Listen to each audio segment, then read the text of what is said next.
Let's talk about the moment you learned you were going to be the first global vice president of General Motors.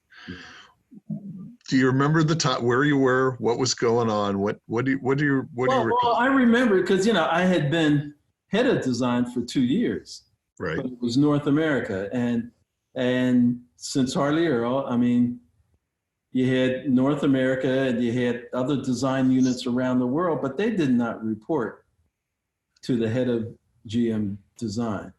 There was a relationship, but they didn't report to him. And when I took over, the same was true. Prior to me, Wayne Cherry had some relationship with people from the design centers around the world. It was a very loose one. I turned that into more of a fraternity. The leaders of the design centers around the world and myself were like a fraternity. They didn't report to me. I continued to work with my supervisor, Bob Lutz, on the idea of these teams working together, being a much more global organization. And he thought it was a good idea, but that was it. Meanwhile, and I don't know if it was the inspiration or some other forces, he was thinking about all of product development being globalized, engineering being globalized, as well as design. So when the decision was made, he wanted to do design. He didn't want to do design until he was ready to do engineering as well. And that was probably the right thing, to do it all at once.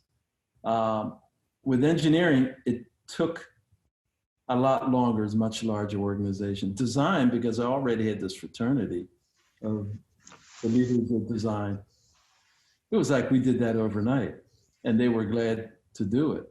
They were very supportive. They weren't reluctant at all. Now, some of the locations around the world, the leaders outside of design were used to having total ownership of their design teams. And now they had to share that, or the primary leader was me. And so building that relationship with those leaders in Brazil and Germany and Korea, and Australia was important. Winning over the design team was easy. Winning over the marketing and leadership teams and that took some time. After all, there were 17 different Chevrolet bow ties around the world. They were quite different. And each one of these leaders, they wanted their own bow tie the way they wanted it. They didn't want one global bow tie. That I use that as an example. That's a great one. And the cars they were designing in their areas, their Chevrolets were different than the Chevrolets elsewhere, and it needed to come together. And I tell you, it took over a year to get everyone on board to one common bow tie for Chevrolet. Was that a good example of the first time you recognized the global scope of your position?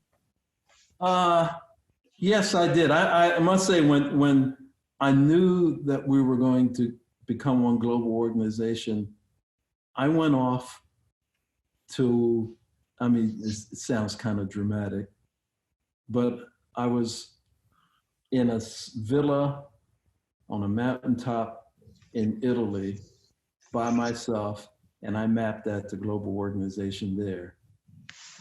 And I came back to the city. I was left alone. There's a property that Nicola Bulgari owns, and he just had somebody deliver food to me, incredible food to me, and red wine. And I was there by myself. I mapped it out.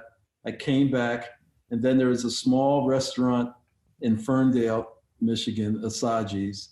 And there's a corner table in the second room that became known as the GM table. And I had meetings with different people, not just from design, but from marketing and other areas. We'd meet there at the GM table, and and it was all about creating a global design organization that worked in collaboration with all the other units, building this thing.